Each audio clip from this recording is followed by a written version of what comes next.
बना दूंगा। अब मैं बताता हूँ टाइप ऑफ स्टूडेंट। सबसे बड़ी प्रॉब्लम, जब आप क्लास के अंदर आते हो, आप अपना लेक्चर देते हो, चले, क्यों नहीं पता कि मैं वहां पे क्या मेरा डिस्कनेक्ट हो जाऊंगा, इसलिए मैंने उसको यूज ही नहीं किया। मुझे पता आपको मेरे से समझ आ रहा है। अब स्टूडेंट की टाइप्स देखो, जो सबसे इंपॉर्टेंट चीज है इस पूरे प्रोसेस में। सबसे पहले अगर हम देखें हमारे पास जो बच्चे होते हैं वो कौन कौन से, तो हमारे पास बच्चे थे ऑडियंस।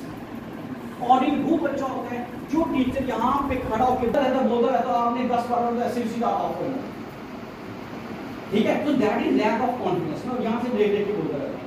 सो और लर्न करते हैं। दूसरी क्वालिटी जो बच्चों की होती है वो टाइप्स ऑफ स्टूडेंट्स होते हैं, आर द विजिल्स, ठीक है, मजा आएगा, समझ they are the visuals. Next आप देखोगे हमारे पास थर्ड कैटेगरी आप देखोगे, वो आती है, बच्चा होता है वो पहले सुनता है जो टीचर पढ़ा है उसको समझ आ गया, फिर वो बोर्ड पे देखता है जो लिखा है उसको और समझ आ गया, फिर वो अपने हाथ से लिखता है। जब तक उसके हाथ से लिखा हुआ नहीं लिखेगा तब तक वो समझ नहीं आएगा। फिर हमारे पास थर्ड कैटेगरी लॉजिकल बच्चा। लॉजिकल बच्चा, उसको जितना मर्जी आप कर दो, जब तक उसको उसका लॉजिक समझ नहीं आएगा वो बच्चा समझ नहीं पाएगा, वो क्वेश्चन करेगा वाई वाई वाई, उसके वाई में ही उसका लर्निंग है। They are logical. कुछ बच्चे होंगे म्यूजिकल, वो अपने हाथ में टिक टिक करते रहेंगे, आप उन बच्चों को डांटना शुरू कर देते हैं, वो कौन सा टैप करते हैं, वो पढ़ बैठ ही नहीं सकते, घूम घूम के पढ़ते हैं। दे आर म्यूजिकल, क्योंकि उनके दिमाग में कुछ बच्चे होंगे सॉलिटरी। सॉलिटरी बच्चे अकेले रह के पढ़ना पसंद करते हैं। अब क्लास में कैसे पढ़ोगे उनको, ये देखेंगे वो नहीं पढ़ा पाएगा। लेकिन एक बच्चा होगा सोशल, वो बच्चा ऐसा बच्चा होता है जिसको ग्रुप में पढ़ना, वो अकेला पढ़ नहीं सकते। अकेले हम काउंसलिंग करते हैं तो एक ईयर में एक सोशल है, एक सॉलिटरी है। जब हम कहते हैं इन दोनों बच्चों को एक ही कमरे में रखिए कैसे पढ़ाएं, तो फिर सोल्यूशन तो हमने देना है काउंसलर। तो मैं बोलता हूँ दोनों के एक दूसरे का पीरियड लगा, जो पीरियड लगे उसको लगे मेरे साथ कोई बैठा हुआ है, और जो यहाँ पे उसको लगे मैं अकेला हूँ। मीन्स एज ए काउंसलर में हर चीज का सोल्यूशन रखना पड़ेगा, और आप भी एक काउंसलर। तो ये साइकोलॉजी हमारे पास जिनको समझ काइनेस्थेटिक बच्चे होते हैं, fine motor skill, gross motor skill. Fine वाला क्या होगा, उसका ब्रेन और कंट्रोल बड़ा अच्छा होगा, डेंटिस्ट बनेगा, डॉक्टर बनेगा। लेकिन अगर ये कंट्रोल अच्छा नहीं होगा, तो लड़के की वो जम्मू में मेडिकल कर रहा है, सीट निकाल दी, लाखों रुपया खर्च कर दिया, अब वो आ रहा है काउंसलिंग में, मेरा बच्चा जो है डॉक्टर में खुशी नहीं हो रहा, टकरे मारा, ये कर रहा है। तो जब उसकी रिपोर्ट आई मेरे पास मैं वो रिपोर्ट देखा, मैं इसके बच्चे के 1% है डॉक्टर का, कहते सीट तो निकाल दी। तो मैंने कहा सीट निकालना मतलब इंटेलिजेंस, वहाँ पे ऑपरेशन थोड़ी कर रहे हैं, वो तो टीका मार बड़ा ही करिए, 90% नहीं है, 99 नहीं है, वो टीका मार के निकाल दिया। जब वहाँ पे ऑपरेशन देखे तो घबरा गया, ये मैं काम कर ही नहीं सकता। ऐसे एक बच्ची है, वो बेंगलोर से इंजीनियरिंग छोड़ के आई है, पेरेंट्स उसको डाल रहे, जब रिपोर्ट आई तो इंजीनियरिंग से 2% है, जाने की वो फैशन डिजाइनिंग एयर बनने वाला इंजीनियर बन गया, उसको इंजीनियर बनाना है। सो ये प्रॉब्लम हम ही क्रिएट करें। अगर आज 15,000 बच्चा सुसाइड करे, उसमें से रिस्पॉन्सिबल बच्चा चाहता है उसको करने नहीं दे रहे, जो नहीं कर रहा उसको जबरदस्ती करा रहे। अब फिश को बोलते हो, मछली होती है उसको बोलते हो बाहर रखे हुए दौड़ के बता, घोड़े को बोलते हो पानी में जाके आप तैर के बता। आप 1 लाख का ट्रेनर भी लगा दो घोड़े के पीछे, वो ट्रेनिंग कर सकता है, उसकी फिश के साथ कम्पीट कर। हम यही कर रहे हैं, पेरेंट्स को देख के और मरने वालों को देख के अपने बच्चे को उसमें डालते हुए कहते हैं हमने 1 लाख का ट्रेनर भी दिया, बाईजूस भी दिया। तो ये चीज समझो, मैं अभी बोल रहा हूँ, रोटे खड़े होते हैं कि जब हम काउंसलिंग करते हैं पेरेंट्स के ऊपर इतना दो, पापा कहता है ये बन, माँ कहती है ये बन, भाई कहता है ये बन, तो इतनी एक्सपेक्टेशन लोड हो जाती है कि वो बेचारा कर ही नहीं पाता कुछ, जो उसने करना उसको दूर दूर तक नहीं देखता। तो इतनी ये एनईपी आप सोच रहे हो एक छोटा सा मॉडल है, मॉडल नहीं है।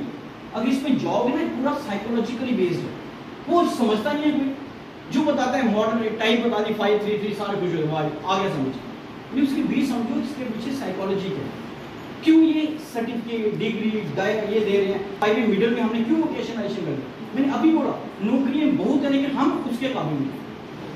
बॉम्बे में चल जाओ, दिल्ली में चल, लोग तरस हैं नौकरी देने के लिए, लाख लाख की 2-2 लाख की मिल रही है, लेकिन हमें नहीं आता कुछ। हमें स्कूल में पढ़ाया ही ऐसा कुछ नहीं है जिसमें हम कुछ आगे सफर, वही मैथमेटिक्स, वही फिजिक्स, वही केमिस्ट्री, बटर बनाए आ नहीं रहा। चाइना में 10 साल के बच्चे को बोलो, वो आपको पूरा आईफोन की आग लगेगा, उनकी एजुकेशन वैसी है, और हमारे यहाँ पे तो कुछ आता ही नहीं। फिर हम कहते नहीं हमारा इंडिया तरक्की करे, कोई तरक्की नहीं होगी। हाँ, इसके बेस पर कुछ करेंगे, इम्प्लीमेंटेशन अच्छी होगी तो होगी।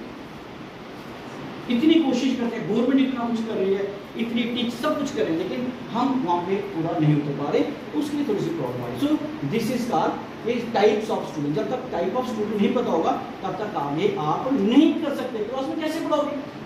बच्चा डिस्टर्बेंस करेगा और टिक टिक करता चुप के फाका मार देते वो उसका दिमाग बंद हो जाता है।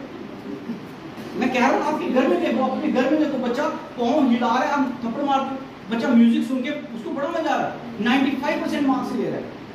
तीन जगह पे मैंने काउंसलिंग किया था, मेरे बच्चे के 95% मार्क्स। दुख एक ही है, कान में टूटी लगा के पड़ता है, टूटी उतार दे तो 2 घंटे पड़ता है, लगाए तो 6 घंटे पड़ता है। मैं को उसकी टूटी लगाने से आपको फर्क क्या पड़ेगा? नंबर अच्छे ले रहा है लेकिन माँ बाप को खुशी नहीं हो रही, भाई ये हमारे देश कैसे, हमने अपने टाइम नहीं किया, ये क्यों कर रहे? क्योंकि वो बच्चा म्यूजिकल है, उसको म्यूजिक सुन के उसको अंदर से एनर्जी आती है। आज समुंदर से हमने एक एक लोटा पानी का भरा है। आज समुंदर से हमने एक एक लोटा पानी का भरा है। देखते हैं कि इस लोटे से हम और कितने समुद्र बनाते हैं। देखते हैं कि इस लोटे से हम और कितने समुद्र बनाते हैं। It's an honor to be a part of this wonderful event.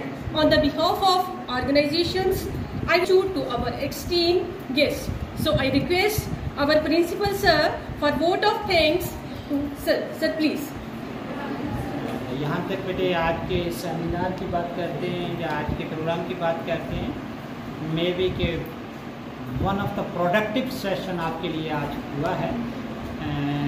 अगर हम सच में देखें तो वास्तव में भी एक यही है।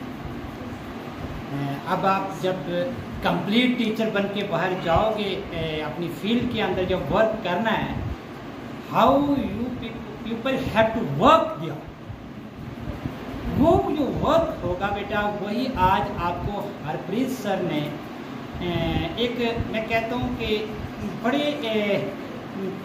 जिसको हम कहते हैं कि एनर्जेटिक भाव तो था ही था, लेकिन एक एजुकेशन देने का हमारा एक प्रोसेस, एक जिसको हम कहते हैं मेथोडोलॉजी क्या होनी चाहिए, किस तरीके से हम एजुकेशन ट्रांसफ़र कर सकते हैं टू द सोसाइटी, टू द जो हमारे यंगर जनरेशन स्टूडेंट्स जो हमारे आने वाले हैं, तो उसके बारे में जो इन्होंने समझाया हम लोगों को रियली अप्रिशिएटिव है।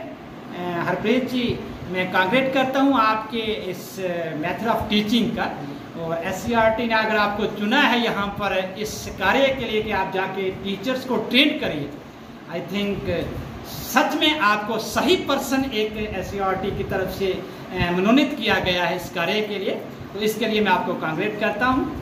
साथ ही साथ बच्चे लोग जो हरप्रीत जी ने आपको बताया, जैसे समझाया कि डिफरेंट एक्टिविटीज़ के थ्रू हमने टीचिंग जो है उस टीचिंग को करते हुए जो हमारी NEP का जो बेसिक मीनिंग है, बेसिक फंडा है, बेसिक मोटिव जिसको हम कहते हैं, उसको हमने कैसे फुलफिल करना है, और अपनी इंडिया को, अपने भारत के प्रधानमंत्री जो जिन्होंने सपना देख रखा है स्किल्ड इंडिया, प्रोडक्टिव इंडिया, उसको कैसे साकार करना है। मेरे ख्याल से अगर हरप्रीत जैसे ट्रेनर आप लोगों के साथ रहेंगे और हमारे सोसाइटी को, हमारे सोशल लाइफ को अगर वो इसी तरीके से हम जो कह सकते हैं इनलाइटन करते रहेंगे, तो डेफिनेटली स्किल्ड इंडिया जो है वो कामयाब होगा, और इंडिया एक प्रोडक्टिव इंडिया जो इसको हम कह सकते हैं वो दुनिया को देने वाला इंडिया बनेगा। इन्हीं शब्दों के साथ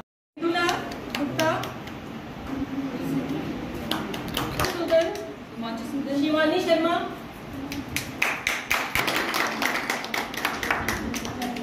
वनीत कौर,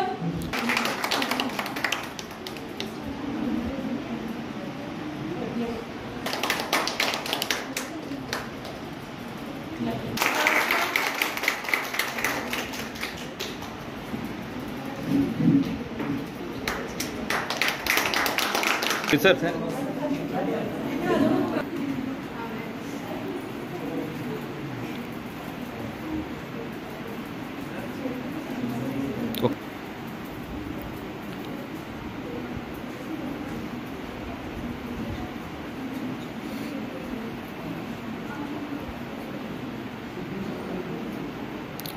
इधर बताएंगे आज के कार्यक्रम के बारे में।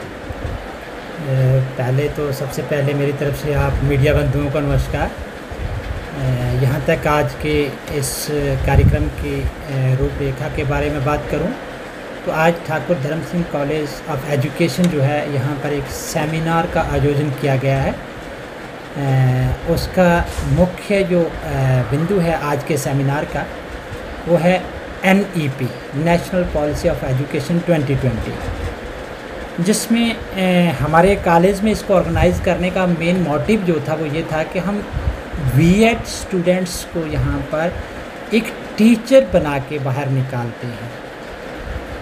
एनईपी कहती है कि हमारे टीचर का एक एजुकेशन के फील्ड में बहुत बड़ा रोल है, क्योंकि एनईपी जो हमारी जो नई पॉलिसी एक लागू की गई है 2020, उसमें सारा का सारा काम जो है बच्चों की और टीचर की एक्टिविटी के ऊपर आधारित है। यानी कि बच्चे को किस तरीके से हमारे एजुकेशन के अंदर इन्वॉल्व करके एक किस्म को उसको एजुकेशन को इन्विल्ट करना है, ताकि बच्चा जो है फील्ड के अंदर जाके उस एजुकेशन का यूज़ करके, जैसे कि हमारे माननीय प्रधानमंत्री जी का एक सपना है कि हम देश के अंदर एक इनोवेशन लाइन जिसके अंदर हम अपनी प्रोडक्शन जो है अपने इकोनॉमिकल अपने आप को स्ट्रॉन्ग करने के लिए हमें प्रोडक्टिव इंडिया बनाना है। और प्रोडक्शन तभी हो सकती है जब हमारा एजुकेशनिस्ट के साथ साथ जो हमारे स्टूडेंट्स आने वाले बच्चे जो होंगे वो स्किल्ड होंगे।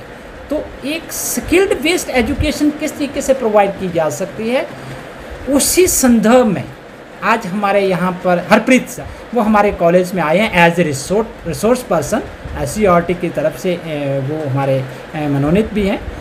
तो कहने का भाव वो बता रहे हैं कि हम best use of teaching add और बेस्ट यूज़ ऑफ हमारा जो लेक्चर्स हम अपने क्लास के अंदर बच्चों की इन्वॉल्वमेंट से कैसे कर सकते हैं। तो मेरा ये मानना है जब तक हम इस टाइप की एजुकेशन अपने बीएड के स्टूडेंट्स को नहीं देंगे, इन सेमिनार्स के थ्रू हम बच्चों के अंदर वो चीज़, वो भावना, वो तरीके, वो स्किल्स को हम डेवलप करना चाह रहे हैं, जिससे आने वाले समय में जब ये कंप्लीट टीचर बन के बाहर निकलें, ये कहीं पे भी सर्विस करें, वहाँ जाकर एक बेस्ट एजुकेशन बच्चों को दे के अपने आप को तो स्किल्ड अपडेट करेंगे ही करेंगे, और बच्चों को भी अच्छे स्किल्ड बना के फील्ड के अंदर भेजें, ताकि हमारा स्किल्ड इंडिया सपना जो है वो प्रधानमंत्री जी का और हमारे लोगों का साकार हो सके, और सोशल हार्मनी के साथ साथ सोशल डेवलपमेंट भी हो सके। धन्यवाद।